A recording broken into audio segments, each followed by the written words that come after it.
আসসালামু আলাইকুম, কেমন আছেন আপনারা? আশা করি যে যেখান থেকে শুনছেন আশা করি বেশ ভালো আছেন।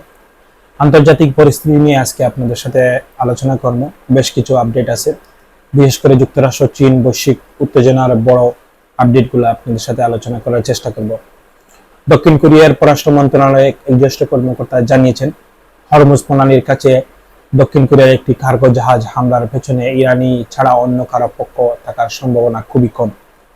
যুক্তরাষ্ট্রের সঙ্গে যৌথ তদন্ত সিওল, তবে তিনি বলেন সুনির্দিষ্ট প্রমাণ ছাড়া সবকিছু ইরানকে দায়ী করা যাবে না। তিনি আরো ইঙ্গিত দেন যে তদন্তের পরিষ্কার প্রমাণ পাওয়া গেলে ইরানের পক্ষ থেকে কোনো না কোনো প্রতিক্রিয়া আসতে পারে। অন্যদিকে চীনের রাজধানী বেইজিং এ প্রেসিডেন্ট ডোনাল্ড ট্রাম্পকে স্বাগত জানিয়েছেন চীনের president Xi Jinping.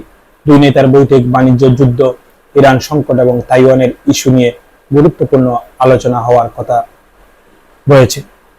Great of the people's দুই নেতার করমর্দনের ছবি ইতিমধ্যে আন্তর্জাতিক গণমাধ্যমে ব্যাপক আলোচনার জন্ম দিয়েছে।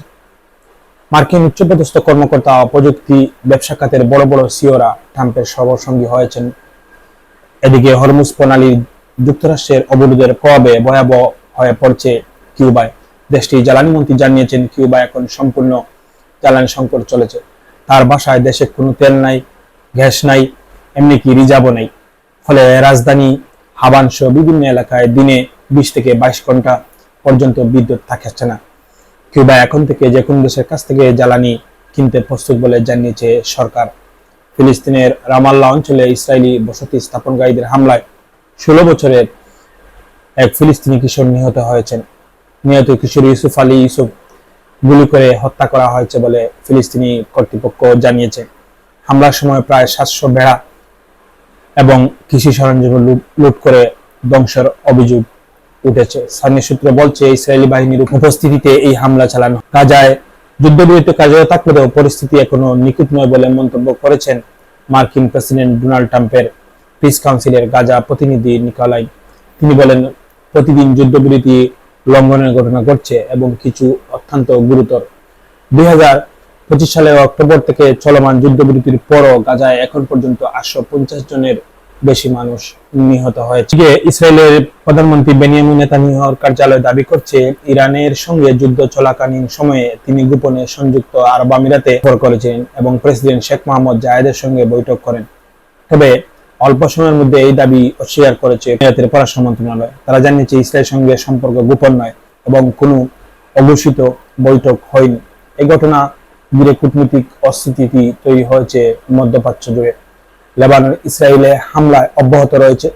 দেশটির দক্ষিণাঞ্চলে একদিনে অন্তত 22 জন শিশু নিহত হয়েছেন, যার মধ্যে নারীও রয়েছেন। ইউনিসেফ জানিয়েছে, যুদ্ধবিরতি কার্যত হওয়ার পরও শিশুদের উপর হামলা থামছে না। গত 2 সপ্তাহে অন্তত 59 জন শিশু নিহত বা আহত হয়েছে।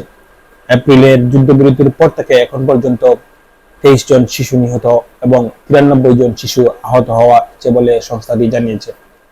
এছাড়া পশ্চিম তীরে ফিলিস্তিনের বাড়িঘরে হামলা, জমিতে আগুন এবং পশু লুটপাটের ঘটনা বেড়েছে। সশস্ত্র ইসরায়েলি বসতি স্থাপনকারীরা হেব্রন ও রামাল্লাহ অঞ্চলে হামলা চালিয়েছে বলে জানিয়েছে স্থানীয় সংবাদ মাধ্যম। এদিকে যুক্তরাষ্ট্র ও চীন চাপ সৃষ্টি করতে চায় যেন বেইজিং ইরানের পরিবর্তন রাজি করায়।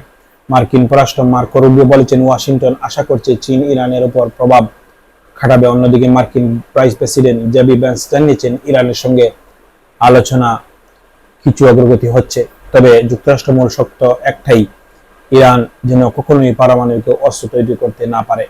ইরাকের এরবিল উত্তরে ইরানি বিরোধী একটি ঘাঁটিতে ড্রোন হামলার খবর পাওয়া গেছে।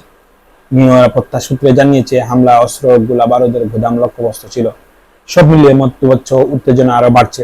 একদিকে ইসরায়েল লেবানন সংঘর্ষ, অন্যদিকে ইরান ঘিরে আন্তর্জাতিক চাপ, আর এর মাঝেই যুক্তরাষ্ট্র চীন বৈঠক বিশ্ব রাজনীতির নতুন মোড় নিয়ে যেতে পারে।